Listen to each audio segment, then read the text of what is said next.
Hello everyone, I'm Shivam Shukla. Today we are going to start our seventh lecture uh, on machine learning, that is issues in machine learning. अगर हम लोग machine learning की बात करते हैं, machine learning is basically हम लोग अपनी मशीन मॉडल को ट्रेन करते हैं एग्जांपल से या जो हमारे पास प्रीवियसली एग्जिस्टिंग एग्जांपल्स हैं और अपने मॉडल को ट्रेन करते हैं कि वो ऑटोमेटिकली वर्क परफॉर्म करे without being explicitly programmed. Explicitly program means हम कोई उसमें प्रोग्रामिंग अप्लाई नहीं करते हैं और यूजिंग एल्गोरिथम्स हमारा जो मॉडल है वो ट्रेनिंग डेटा का इस्तेमाल करते हुए खुद से ही ऑटोमेटिकली खुद से ही वो अपने आप को ट्रेन करता है और बेटर आउटपुट देने की कोशिश करता है हर बार। तो हम लोग इन मशीन लर्निंग के इश्यूज से डील करते हैं। तो पहला हमारा इशू है what algorithms exist for learning target functions from specific training examples. Means हमारे पास इतने सारे एल्गोरिथम्स होंगे कि हमारे पास जनरल टारगेट फंक्शंस मींस हमारे पास कुछ स्पेसिफिक ट्रेनिंग एग्जांपल्स हैं, कई सारे एक ही चीज़ के कई सारे एग्जांपल्स हैं, तो उनसे हम जनरल फंक्शंस निकालते हैं। मींस हम उनसे डिराइव क्या क्या चीज़ें कर सकते हैं। फॉर एग्जांपल हमने एक एग्जांपल दिया था, याद होगा आपको। यहाँ पे हम लोग एक एग्जांपल देख लेते हैं।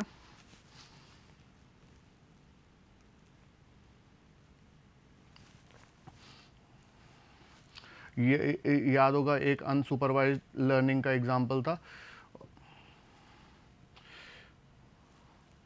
ये हम लोगों ने यहाँ पे हमने रन्स दिए थे और यहाँ पे विकेट्स दिए थे। तो हम लोगों ने स्पेसिफाई करा था इन लेक्चर फर्स्ट कि ये हमारे बॉलर्स होते हैं एंड दीज आर बैट्समैन। तो ये जो एग्जांपल हमने लिया था, तो अब इसमें हमारे पास डेटा अवेलेबल था कि हाँ इन प्लेयर्स ने रन्स बनाए, इन प्लेयर्स ने विकेट्स लिए। तो उनके बिहाफ पे हम क्लासिफाई करते थे कि जो हमारे प्लेयर्स हैं जो ज़्यादा विकेट्स लेते हैं उनको हम लोग बॉलर्स एज अ क्लासिफाई करते हैं, और हमारे पास जो रन्स बनाते हैं उनको हम विकेट्स वो बैट्समैन क्लासिफाई करते हैं। तो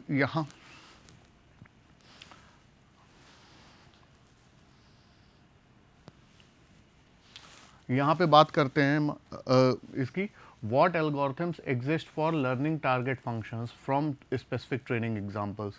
मीन्स हमारे पास एक चॉइस नहीं, हमारे पास सबसे बड़ी दिक्कत आती है कि कौन सा एल्गोरिथम हम चुने कि हम अगर जनरल टारगेट फंक्शंस निकालना चाहें स्पेसिफिक ट्रेनिंग एग्जांपल से, कि मतलब उनसे हमारा क्या क्या चीज़ आउटपुट निकल रहा है, क्या क्या चीज़ पॉइंट्स हमें निकल के आ रही हैं। तो general target functions means generalized format में, तो वो चीज़ आइडेंटिफाई कर पाना बहुत ही मुश्किल है। ये एक मेजर इशू है। फिर इसके बाद बात करते हैं इसी एल्गोरिथम पैटर्न पे, in what settings will the particular algorithm converge to the desired result given sufficient training data. Means हमारे पास ट्रेनिंग डेटा तो सफिशिएंट है, लेकिन हमारा ये बात हो रही है कि पर्टिकुलर एल्गोरिथम कब क्या हम सेटिंग करेंगे कि हमारा एल्गोरिथम कन्वर्ज करेगा डिजायर्ड फंक्शन पे, कि मतलब जो हमें आउटपुट हमारे मशीन मॉडल को आउटपुट चाहिए वो कैसे हमारा पर्टिकुलर एल्गोरिथम उस तक हमें पहुंचाएगा। तो ये जो सेटिंग का चीज़ है, इसमें क्या सेटिंग्स होंगी अगर हमें, लेकिन एक चीज़ दी हुई है कि हमारे पास ट्रेनिंग डेटा जो है वो सफिशिएंट क्वांटिटी में है, ना हमारा इसमें ओवर फिटिंग है ना अंडर फिटिंग है। तो ये जो सफिशिएंट ट्रेनिंग डेटा है, इसके हम क्या एल्गोरिथम अप्लाई करेंगे कि हमें डिज़ायर्ड आउटपुट मिले, इसके लिए क्या सेटिंग्स हमें बैठानी पड़ेंगी। तो ये हमारा एक सेकंड इशू, मेजर इशू है। और फिर तीसरे इशू की तरफ बढ़ते हैं, which algorithms perform best for which type of problems and representations. अब हमारा ये भी पहचानना बहुत ज़रूरी है कि भाई कौन सा एल्गोरिथम हमारा परफॉर्म करता है बेस्ट किन किन टाइप की प्रॉब्लम्स और रिप्रेजेंटेशंस के लिए। तो हमारे पास कोई ऐसी प्रीवियसली प्रायर नॉलेज नहीं होती है, तो फिर हमारे पास ये बहुत दिक्कत आती है कि हम ये पहचान पाएँ कि कौन सा एल्गोरिथम, ये हमारा विद एक्सपीरियंस ही हम गेन करते हैं कि हाँ ये एल्गोरिथम हमारा best suit for this problem. तो हम इस तरह से जितना ज़्यादा ट्रेन करते हैं अपने मशीन मॉडल को, उतना ज़्यादा हम एक्सपीरियंस्ड होते हैं और उतना ही ज़्यादा हम बेटर पहचान पाते हैं ये चीज़ें कि विच एल्गोरिथम्स मतलब कौन से एल्गोरिथम हमें चुनने चाहिए और किस टाइप की प्रॉब्लम्स एंड रिप्रेजेंटेशन के लिए। तो ये बेसिकली हमारे एल्गोरिथम से रिलेटेड हमारे 3 मेजर इश्यूज थे। पहला हमारा इशू था कि विच type of algorithms exist for learning and general target functions, मतलब कौन से हमें एल्गोरिथम्स चुनने चाहिए for learning general target functions. फिर सेकंड हमारा था कि कौन सी क्या सेटिंग करें कि हमारा जो एल्गोरिथम है वो हमें ट्रेनिंग एग्जाम्पल से मशीन मॉडल की वो डिज़ायर्ड आउटपुट की तरफ ले जाए। फिर हमारा तीसरा था which algorithms perform best for which type of problems. ये भी हमारी एक दिक्कत बहुत बड़ी मेजर इशू था कि कौन सा एल्गोरिथम हमारा बेस्ट सूट करता है for which type of problems. हम ये कैसे पहचानेंगे? विद एक्सपीरियंस पहचानते हैं। जब हम जितना ज़्यादा अपनी मशीन को हम ट्रेन करेंगे विद एग्जांपल्स, उतना ही ज़्यादा हम पहचान पाएंगे हाँ ये इन प्रॉब्लम्स के लिए ये वाला एल्गोरिथम इस्तेमाल होगा और ये हमें फाइनल डिज़ायर्ड आउटपुट तक पहुंचाएगा। तो हमारा ये 3 मेजर एल्गोरिथम रिलेटेड इश्यूज थे। फिर बात करते हैं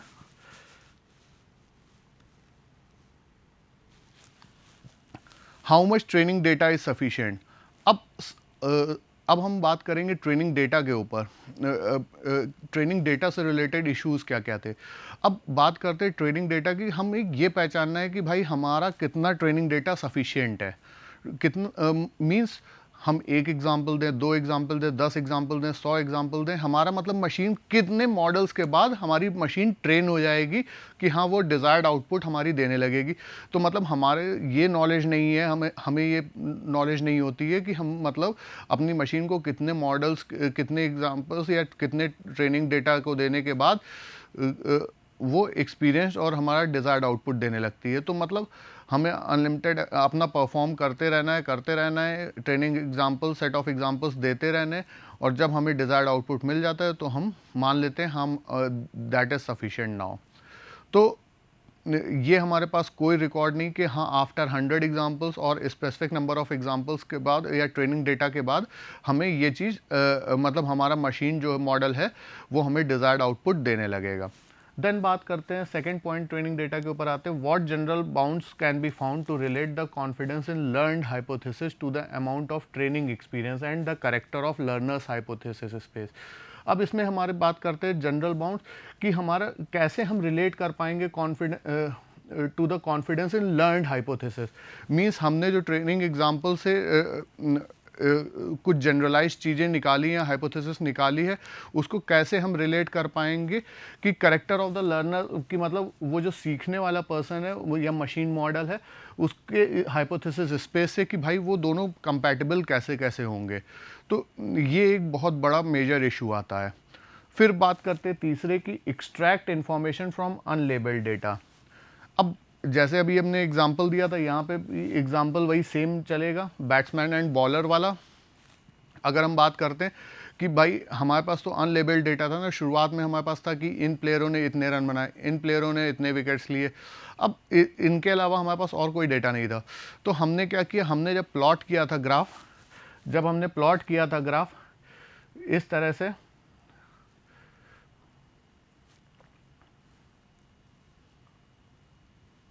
तो ये हमारा रन्स होता था और ये हमारे विकेट्स होते थे। तो ये हमारे बॉलर्स निकल आते थे और ये हमारे बैट्समैन आते थे। तो अब हमारे पास पहले तो ब्लैंक डेटा था कि मतलब players, for example Virender Sehwag ने 100 रन बनाए, विराट कोहली ने 57 रन बनाए, या उन्होंने फॉर एग्जांपल रोहित शर्मा ने 200 रन स्कोर किए। तो मतलब ये हमारे पास डेटा होता था। और बुमराह ने विकेट्स लिए, 5 विकेट हॉल लिया, अश्विन ने मतलब 2 विकेट्स लिए, चहल ने 4 विकेट्स लिए। तो मतलब ये डेटा हमारे पास सिर्फ था। तो ये हमारा अनलेबल्ड डेटा था। अब इसके बाद हमने क्या किया, हमने जब ग्राफ बनाया तो हमें पता लगा कि हाँ ये जो ऊपर वाला ग्राफ है ये तो रन्स बनाने वाला है, और यहाँ पे एक क्लस्टर टाइप का बन रहा है, और ये क्लस्टर स्पेसिफाई कर रहा है कि हाँ ये ग्रुप ऑफ पीपल जो है वो हमारा बैट्समैन का और ये इधर ऑन एक्स एक्सेस जो हायर रेंज जा रहा है वो विकेट्स को क्लासीफाई कर रहा है। तो इस तरह हम पहचान पाए थे कि हाँ ये बैट्समैन है और ये हमारे बॉलर्स हैं। तो मतलब ये बहुत डिफ़िकल्ट टास्क, एक मेजर इशू होता है कि हम अभी तो यहाँ एक छोटा सा एग्जांपल हम लोगों ने लिया जब, लेकिन bundles and bundles of amount of data होता है तो हमारा बहुत दिक्कत आती है लार्ज अमाउंट ऑफ डेटा से एक्सट्रैक्ट करने की, अनलेबल्ड डेटा से इंफॉर्मेशन एक्सट्रैक्ट करने में। फिर हम देख, ये हमारी 3 चीज़ें थी ट्रेनिंग डेटा से रिलेटेड। फिर नेक्स्ट आते हैं when and how prior knowledge held by learner guide the process of generalizing from examples. Can prior knowledge be helpful even when it is approximately correct. Means हमारा कहने का मतलब है कि कब और कैसे हमारी प्रायर नॉलेज जो है वो कैसे हेल्प करती है जनरलाइजिंग फ्रॉम एग्जांपल्स। मतलब हम एग्जांपल्स में से कैसी चीज़ें जनरलाइज कर सकते हैं। जैसे हमने फॉर एग्जांपल अभी प्रीवियस एग्जांपल में जनरलाइज किया, हाँ रन्स जो स्कोर करने वाले वो जनरलाइज किया कि बैट्समैन है, और जो विकेट्स स्कोर करने, विकेट्स जिन्होंने बना लिए हैं वो हमारे बॉलर्स हैं। तो वैसे ही हम कैसे प्रायर नॉलेज से बेस्ड पे हमारा जो प्रीवियसली नॉलेज है जो हमारे डेटाबेस में, उनसे हम कैसे निकाल सकते हैं कि हाँ भाई ये कैसे हम जनरलाइज कर पाएंगे कि एग्जांपल्स, ये जो एग्जांपल्स दिए गए ये हमारे बैट्समैन को होल्ड करते हैं या ये हमारे एग्जांपल्स ये पर्टिकुलर डोमेन को होल्ड करते हैं। तो यही चीज़, ये एक मेजर इशू है कि कब और कैसे हमारी प्रायर नॉलेज हेल्प करती है, कि मीन्स यूज़र को प्रायर नॉलेज अप्लीकेट या मशीन लर्निंग मॉडल को हमारा जो प्रायर नॉलेज है वो भी अप्लाई करना आना चाहिए। जो फ्यूचर ट्रेनिंग एग्जांपल्स हैं कि मतलब कैसे उन पे अप्लाई करें कि हम चीज़ों को जनरलाइज कर सकें फ्रॉम एग्जांपल्स। अगर हमारे पास प्रायर नॉलेज है भी और हम उनको अप्लाई नहीं कर पा रहे हैं तो फिर हमारे लिए बहुत दिक्कत आने वाली है। फिर इसके बाद सेकेंड पॉइंट इसी में है, can prior knowledge be helpful even when it is approximately correct. Means prior knowledge हमारी हेल्पफुल होती है when it is approximately correct. मतलब हो सकता है कि प्रायर नॉलेज हमारी जो अप्रॉक्सीमेटली करेक्ट है कई बार हमारे फ्रूटफुल रिजल्ट्स दे दे और कई बार हो सकता है हमारी मेजर एरर्स को लीड करे। मीन्स हमारी एरर्स बढ़ती जाए with each step by leaps and bounds. तो ये हमारी दिक्कत मेन आती है। फिर इसके बाद आती है tap into the potential of transfer learning. Tap into the potential of transfer learning की अगर हम बात करते हैं तो हमारे पास सपोज एक एग्जांपल है कैट्स एंड डॉग्स का, कि हम लोगों ने डिफ्रेंशिएट किया था शुरुआत में कि हमारी एक मशीन को हमने ट्रेन किया है कि वो आइडेंटिफाई कर पाए कि हाँ भाई ये कैट है, ये डॉग है। लेकिन अगर सेम मशीन से हम दूसरा एक टास्क परफॉर्म करना चाहें तो वो हमें परफॉर्म करने में दिक्कत आएगी और हमारी मशीन क्या होगी, फेल हो जाएगी। लेकिन ये जो प्रॉब्लम थी ये सॉल्व की गई थी डीप न्यूरल नेटवर्क्स के द्वारा। इसमें बिकॉज ये कंप्यूट करती है higher and higher level of abstraction को of raw data. Means deep learning, deep neural networks हमारे बिल्कुल डेप्थ में जाके डेटा से इंफॉर्मेशन एक्सट्रैक्ट करते हैं, रॉ डेटा से इंफॉर्मेशन एब्स्ट्रैक्ट करते हैं। तो इसलिए हमारा थोड़ा सा यहाँ इशू रिजॉल्व हुआ था। ये जो डीप न्यूरल नेटवर्क्स ने ये इस इशू को रिजॉल्व किया था कि हम अपनी एक मशीन मॉडल को कैसे दूसरों पे भी अप्लाई कर सकते हैं। तो यहाँ पे हम पढ़ते हैं तो tap into the potential of transfer learning. Suppose machine is trained for differentiating cats and dogs but when machine model is asked any other question it fails. अब वही चीज़ जो हमने बताई कि मशीन हमारी ट्रेन की गई है कैट्स एंड डॉग्स को आइडेंटिफाई करने के लिए, या कोई मॉडल हमारा ट्रेन किया गया कैट्स एंड डॉग्स को आइडेंटिफाई करने के लिए, लेकिन मशीन क्या हो जाती है, अगर उससे कोई और क्वेश्चन पूछते हैं तो भाई वो फेल हो जाती है, क्योंकि मशीन को हमने सिर्फ ट्रेन किस काम के लिए किया था, एक पर्टिकुलर ऑब्जेक्टिव फुलफिल करने के लिए, that is differentiating cats and dogs के लिए। फिर ये प्रॉब्लम हमारी सॉल्व की गई डिस्ट्रीब्यूटेड लर्निंग के डीप न्यूरल नेटवर्क के द्वारा, as it computes higher and higher levels of abstractions of raw data. Means ये हमारे रॉ डेटा में से डीप न्यूरल नेटवर्क क्या करता है, बहुत अच्छी तरह एब्स्ट्रैक्शन परफॉर्म करता है जो इंफॉर्मेशन का, जिससे कि हमारे हेल्पफुल है कि इस प्रॉब्लम को सॉल्व आउट करने में, कि मीन्स मशीन हमारा ट्रांसफ़र लर्निंग वाला फेज़ आ गया, कि मतलब एक मशीन को हम डिफरेंट क्लासिफाइड प्रॉब्लम्स में इस्तेमाल कर सकते हैं। वी नीड सेम सिस्टम और some part of the system to help on a different task. Means हम इसी सिस्टम में मॉडिफिकेशन किए जा सकते हैं या फिर हम इस सिस्टम का कुछ पार्ट इस्तेमाल करके नया मशीन मॉडल इम्प्लीमेंट कर सकते हैं। फिर इसके बाद बात करते हैं what is the best, next हमारे इशू पे, what is the best strategy for choosing a useful training experience, and how does the choice of this strategy alter the complexity of the learning problem? अब हम बात करते हैं कि भाई हमारे पास बेस्ट पॉसिबल स्ट्रेटजी क्या है कि हमने जो ट्रेनिंग एग्जांपल्स चुने हैं या ट्रेनिंग एक्सपीरियंस लिया है with help of examples, previously examples, तो हमारे पास बेस्ट स्ट्रेटजी क्या है कि मतलब हम कैसे एक्सपीरियंस गेन करेंगे, कैसे हमारे पास ट्रेनिंग एक्सपीरियंस आएगा, और इस स्ट्रेटजी को कैसे हम हेल्प कर सकते हैं कि मतलब ये जो स्ट्रेटजी हमने चुनी है इसको कैसे हम इस्तेमाल करेंगे कि भाई हमारे जो कॉम्प्लेक्सिटी है उसको कम किया जा सके लर्निंग प्रॉब्लम की, जो भी हमारी प्रॉब्लम दिया गया है।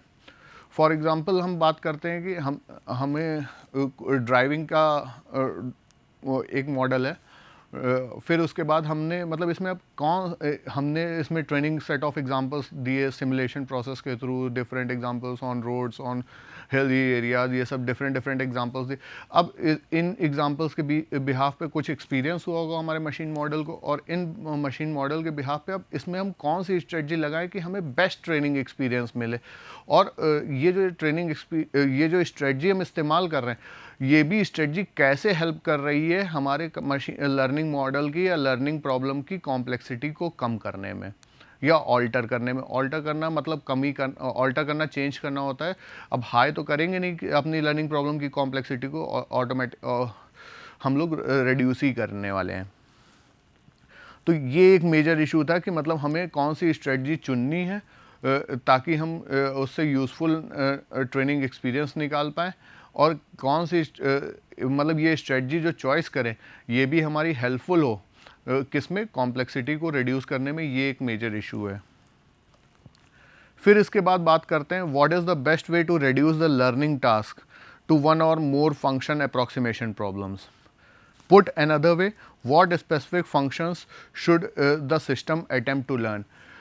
What is the best way to reduce the learning task to one or more function approximation problems? जब हमारे पास डीप न्यूरल नेटवर्क्स वगैरह ये सब स्टार्टिंग स्टेज में नहीं थे, तो जो हमारे ऑटोमेटिकली ट्रांसफ़र लर्निंग के कॉन्सेप्ट पे फोकस करते हैं, तो हमारे पास एक मेजर इशू था कि मतलब हम कैसे रिड्यूस करें कि भाई अपनी मशीन को हम ट्रेन कर पाएँ कि वो हमारा लर्निंग टास्क जो है वन और बस एक या दो स्पेसिफिक प्रॉब्लम्स या एक से ज़्यादा स्पेसिफिक प्रॉब्लम्स पे फोकस कर पाए। मीन्स हम अपनी मशीन को स्पेसिफिक फंक्शंस क्या सिखाएं जो वो लर्न करने वाले हैं। Can this process be automated? Means हम इस प्रोसेस को क्या खुद से स्वतः चला सकते हैं, मतलब वो मशीन मॉडल खुद से चला सकता है? तो ये हमारा एक मेजर इशू था कि जो कि हमारा फेस किया during the process of machine learning. एक बार इसको फिर से देखते हैं। What specific functions should the system attempt to learn? Means हमारा सिस्टम क्या स्पेसिफिक फंक्शन सीखे कि वो हमारी जो प्रॉब्लम्स है उसको सॉल्व आउट कर सके विदाउट एनी इश्यूज, और ये क्या स्पेसिफिक फंक्शंस उसको आने चाहिए। और ये प्रोसेस हमारा सबसे बड़ी बात ऑटोमेटेड खुद से हो सकता है कि नहीं हो सकता है, ये हमें पता करना, ये हमारा एक मेजर इशू था। फिर इसके बाद हमारी नेक्स्ट प्रॉब्लम में आते हैं। How can the learner automatically alter its representation to improve the ability to represent and learn the target function?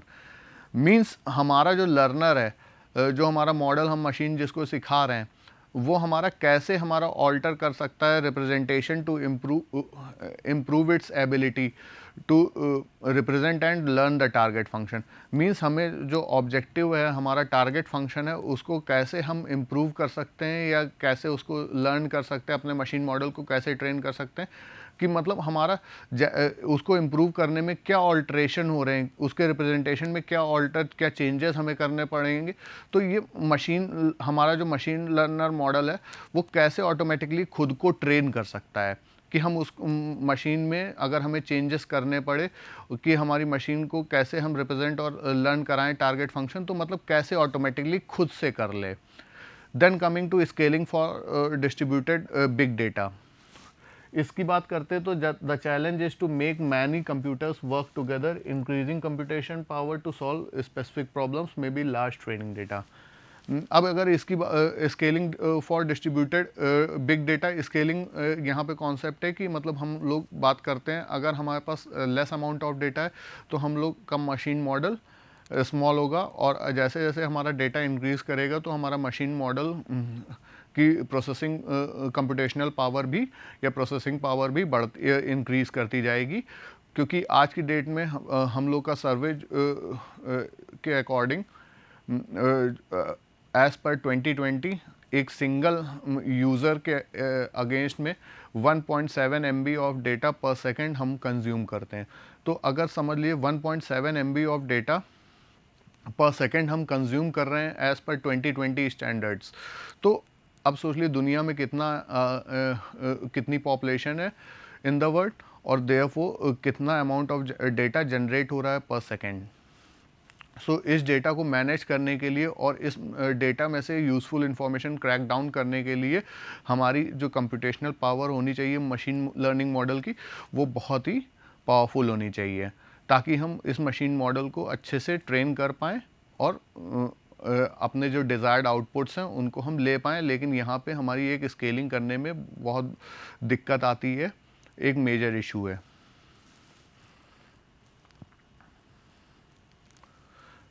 इसके बाद हम बात करते हैं, एक बार जो हम लोगों ने आज पढ़ा है, जो बताया गया है उसको एक बार रिवाइज कर लेते हैं जल्दी से।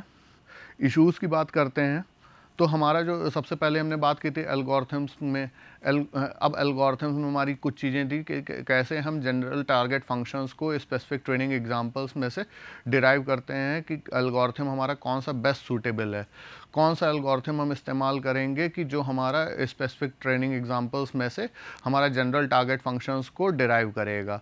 ये हमारा एक मेजर इशू था। फिर इसके बाद बात करते हैं कि हमारा पर्टिकुलर एल्गोरिथम हम उसमें क्या सेटिंग बैठा लें या क्या सेटिंग्स का चेंजेस करें उनमें कि हमारा जो पर्टिकुलर एल्गोरिथम है वो हमारा डिज़ायर्ड आउटपुट या डिज़ायर्ड फंक्शन हमें बना के दे, जिससे हमारी प्रॉब्लम सॉल्व आउट हो जाए। और हमारे पास डेटा लेकिन दिया गया है कि हमारे पास सफिशिएंट ट्रेनिंग डेटा है जिससे हम अपनी मशीन मॉडल को ट्रेन कर सकते हैं। फिर हमारे पास थर्ड था which algorithm performs best for which type of problems and representation. इसमें बेसिकली क्या था कि मतलब हमारा एल्गोरिथम कौन सा जो एल्गोरिथम है वो हमारा परफॉर्म बेस्ट करता है कौन सी प्रॉब्लम्स के लिए और रिप्रेजेंटेशंस के लिए। ये हमारा चुन पाना बहुत ही मुश्किल टास्क था कि मतलब हम पहचान पाएँ भाई कौन सा एल्गोरिथम बेटर है इन व्हाट सिचुएशन। फिर बात करते हैं हमारा ट्रेनिंग डेटा से रिलेटेड। हमने पहले ही बताया था कि how much training data is sufficient. तो ट्रेनिंग डेटा की अगर बात करते हैं कितना डेटा सफिशिएंट है, तो इसमें दो टर्म्स हमारे आते हैं, over fitting and under fitting. अब ओवर फिटिंग क्या, ओवर फिटिंग पे फोकस कर लेते हैं, over fitting and under fitting.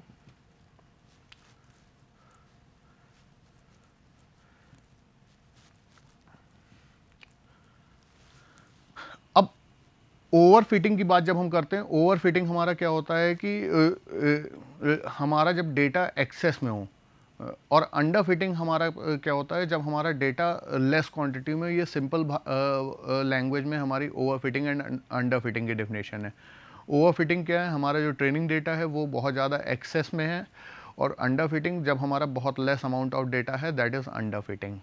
तो हमारा कितना डेटा सफिशिएंट होगा ये हमारा पहचानना कि ओवर फिटिंग और अंडर फिटिंग के बीच में क्या डेटा होगा जो हमारा अप्लीकेबल होगा, कि हम कैसे पहचानेंगे कि हमारा कितना डेटा सफिशिएंट होगा।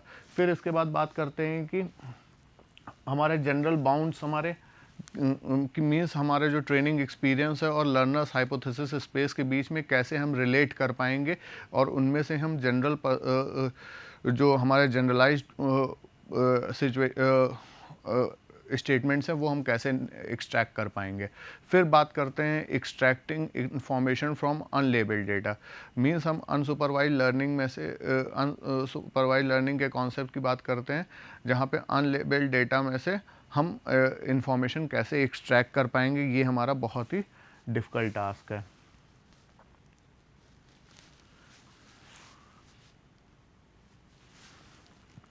फिर इसके बाद बात करते हैं प्रायर नॉलेज के बेस पे। मीन्स हमारी प्रायर नॉलेज जो एग्जांपल्स थे हमारे, वो कैसे हेल्पफुल हैं हमारे प्रॉब्लम्स को सॉल्व आउट करने में, हमारे मशीन मॉडल को इम्प्रूव करने में। फिर बात आती है टैप एंड ट्रांसफ़र लर्निंग की। ट्रांसफ़र लर्निंग की अगर हम बात करते हैं तो ट्रांसफ़र लर्निंग की हमारी मशीन को कैसे हम ट्रेन कर सकते हैं। सपोज़ हमने एक मशीन बनाई थी कैट एंड डॉग्स को आइडेंटिफाई करने के लिए, तो हम इसी मशीन मॉडल को कैसे ट्रेन कर सकते हैं कि हम इनसे दूसरी भी प्रॉब्लम्स ऑफ सिमिलर क्लासिफिकेशन हम कैसे कर पाएँ। तो ये भी हमारा एक मेजर इशू था और ट्रांसफ़र लर्निंग के केस में। तो इसमें यहाँ पे डीप न्यूरल नेटवर्क्स ने रोल प्ले किया था। फिर इसके बाद बात करते हैं स्ट्रेटजी की, कि हमारे पास क्या स्ट्रेटजी हम अप्लाई करेंगे कि हमारा बेस्ट ट्रेनिंग एक्सपीरियंस हमें मिले और जो कि यूज़फुल हो हमारा प्रॉब्लम को सॉल्व आउट करने में। और ये जो स्ट्रेटजी है ये कैसे हेल्प करने वाली है जो हमने चुनी है कि कॉम्प्लेक्सिटी, किसी भी लर्निंग प्रॉब्लम की कॉम्प्लेक्सिटी को कम करने में। देन बात करते हैं what is the best way to reduce the learning task to one और मोर फंक्शन अप्रॉक्सीमेशन प्रॉब्लम्स। कि मीन्स हम अपने सिस्टम को कैसे हम अपने सिस्टम में क्या फंक्शंस दें कि वो हमारा सिस्टम अटेम्प्ट कर पाए लर्न करने के लिए, और इस प्रोसेस को हम कैसे ऑटोमेट कर सकते हैं। फिर इसके बाद बात करते हैं अब हमारा जो मॉडल है वो कैसे ऑटोमेटिकली ऑल्टर कर सकता है रिप्रेजेंटेशन, और ताकि वो इम्प्रूव कर सके टारगेट फंक्शंस की एबिलिटी को। अब एबिलिटी में क्या है, रिप्रेजेंट एंड लर्निंग प्रोसेस। तो हमारा जो लर्नर है वो कैसे ऑटोमेटिकली काम कर सकता है, उसको इम्प्रूव करने के पे कैसे फोकस कर सकता है। तो ये हमारे एक मेजर इशू है, ऑटोमेशन लाना। फिर बात करते हैं scaling for distributed big data. अब हमारे अगर small less amount of data है तो हम improve, small amount of data है तो उसमें फिर इंक्रीज़ करना हमारा विद इंक्रीजिंग डेटा अपनी मशीन की कंप्यूटेशनल पावर को, ये भी हमारा एक चैलेंज था मशीन लर्निंग प्रोसेस में। Thank you everyone.